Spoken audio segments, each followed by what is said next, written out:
ವೀಕ್ಷಕರೇ ನಮಸ್ಕಾರ. ಈ ದಿನ ನಾನು ನಿಮಗೆ ತವಾ ಮಸಾಲ ರೊಟ್ಟಿ ಅಥವಾ ವೆಜಿಟಬಲ್ ರೊಟ್ಟಿ ಹೇಗೆ ಮಾಡೋದು ಅಂತ ತೋರಿಸ್ತೀನಿ. ನೋಡಿ, ಇಲ್ಲಿ ಸ್ವಲ್ಪ ತರಕಲಾದಂಥ ಅಕ್ಕಿ ಹಿಟ್ಟನ್ನು ತೊಗೊಳ್ತಾ ಇದ್ದೀನಿ. ನುಣ್ಣಗಿರಬಾರ್ದು ಹಿಟ್ಟು. ಒಂದು ಮೂಲಂಗಿ, ಒಂದು ಕ್ಯಾರೆಟು, ಈ ನವಿಲುಕೋಸಲ್ಲಿ ಒಂದು ಅರ್ಧ ಭಾಗ, 2 ಈರುಳ್ಳಿ, 3 ಹಸಿಮೆಣಸಿನಕಾಯಿ, ಸ್ವಲ್ಪ ಕೊತ್ತಂಬರಿ ಸೊಪ್ಪು, ಒಂದು 3-4 ಹಸಲು ಕರಿಬೇವಿನ ಸೊಪ್ಪು, ಇವೆಲ್ಲವನ್ನು ತೊಳ್ಕೊಂಡು ಕ್ಲೀನ್ ಮಾಡಿದ್ದೀನಿ. ಸಣ್ಣಕ್ಕೆ ಹೆಚ್ಚಿಟ್ಕೊತಾ ಇದ್ದೀನಿ.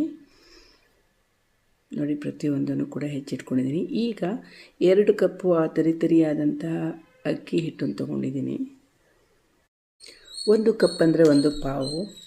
ನೋಡಿ, ಈಗ ಈ ಹೆಚ್ಚಿದಂತಹ ಈರುಳ್ಳಿ, ಮೂಲಂಗಿ ತುರಿ, ಕ್ಯಾರೆಟ್ ತುರಿ, ಕರಿಬೇವಿನ ಸೊಪ್ಪು ಹಾಗೂ ಕೊತ್ತಂಬರಿ ಸೊಪ್ಪು ಮತ್ತು ಹಸಿಮೆಣಸಿನಕಾಯಿ ಎಲ್ಲವನ್ನೂ ಕೂಡ ಇದಕ್ಕೆ ಸೇರಿಸ್ತಾ ಇದ್ದೀನಿ. ಈಗ ಇದು ಎಷ್ಟು ನ್ಯೂಟ್ರಿಷಿಯಸ್ ಆಗಿರುತ್ತೆ ಅಂದರೆ ಪುಟ್ಟ ಮಕ್ಕಳಿಗೆ ಮತ್ತು ಸ್ಕೂಲ್ಗೆ ಹೋಗೋ ಮಕ್ಕಳಿಗಂತೂ ತುಂಬ ಚೆನ್ನಾಗಿರುತ್ತೆ. ಈಗ ಇದೆಲ್ಲ ಹಾಕಿದ ನಂತರ ಇದಕ್ಕೀಗ ನಾನು ಜೀರಿಗೆ ಪುಡಿನ ಹಾಕ್ತಾಯಿದ್ದೀನಿ. ನೋಡಿ, ಜೀರಿಗೆ ಪುಡಿನ 1 ಸ್ಪೂನ್ ಹಾಕ್ತಾಯಿದ್ದೀನಿ. ಇದಾದ ನಂತರ ಇಂಗಿನ ಪುಡಿ ಒಂಚೂರು, ಉಪ್ಪು ರುಚಿಗೆ ತಕ್ಕಷ್ಟು,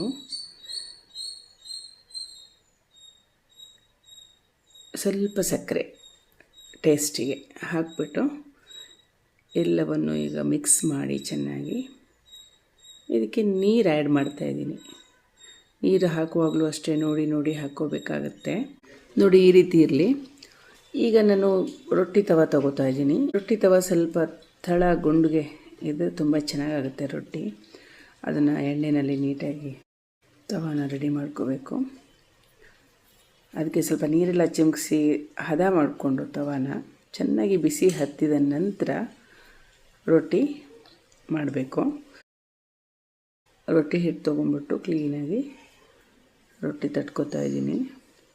ಅದು ಕಾವಲಿಯಿಂದ ಬಿಟ್ಟು ಬರುತ್ತೆ ಎಷ್ಟೋ ಸಲ. ಅದನ್ನು ನಾವು ಮತ್ತೆ ಪ್ರೆಸ್ ಮಾಡಿ ಕೈಯಲ್ಲಿ ನೀಟಾಗಿ ಹಚ್ಚಿದ ನಂತರ ಮೇಲ್ಗಡೆ ಏನು ಬರುತ್ತಲ್ಲ ಕೈಗೆ, ಆ ಹಿಟ್ಟನ್ನು ನೀರು ಮುಟ್ಟಿ ತೆಗಿಬೇಕು. ಯಾಕೆಂದರೆ ಬಿಸಿ ಇರುತ್ತೆ, ಕಾವಲಿ ಬಿಸಿ ಇರೋದ್ರಿಂದ ಕೈನೂ ಬಿಸಿ ಆಗುತ್ತೆ. ನೋಡಿ, ಈಗ ತೆಗೆದಿದ್ದೀನಿ ಹೀಗೆ. ಸೊ ಇದಾದ ನಂತರ ಇದಕ್ಕೆ ಎಣ್ಣೆ ಹಚ್ಚಿಬಿಟ್ಟು, ಎಣ್ಣೆ ಹಾಕಿ ಮೇಲಿಂದ ಎಲ್ಲ ಎಣ್ಣೆ ಹಾಕಿಬಿಟ್ಟು ಮುಚ್ಚಬೇಕು. ನೋಡಿ, ಮುಚ್ತಾ ಇದ್ದೀನಿ. ಈಗ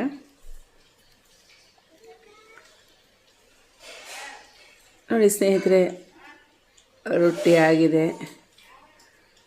ಕಾವಲಿಯಿಂದ ತೆಗಿತಾ ಇದ್ದೀನಿ.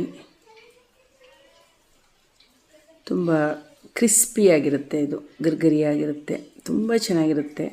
ಇದಕ್ಕೆ ನೀವೇನೂ ಮಾಡಬೇಕಾಗಿರಲ್ಲ, ಎಲ್ಲ ಮಸಾಲೆ ಹಾಕಿರೋದ್ರಿಂದ ಬರೀ ಒಂದು ಚಟ್ನಿ ಪುಡಿ ತುಪ್ಪದಲ್ಲಿ ಈ ರೊಟ್ಟಿನ ನಾವು ತಿನ್ಬೋದು. ಈ ವಿಡಿಯೋವನ್ನು ನೋಡಿದ್ರಲ್ಲ ವೀಕ್ಷಕರೇ, ಇಷ್ಟವಾದಲ್ಲಿ ಲೈಕ್ ಮಾಡಿ, ಹಾಗೆ ಅದರ ಬಗ್ಗೆ ಕಾಮೆಂಟ್ ಕೂಡ ಮಾಡಿ. ನನ್ನ ಚಾನಲ್ಗೆ ಸಬ್ಸ್ಕ್ರೈಬ್ ಆಗಿ. ಇನ್ನೊಮ್ಮೆ ಸಿಗೋಣ. ನಮಸ್ಕಾರ.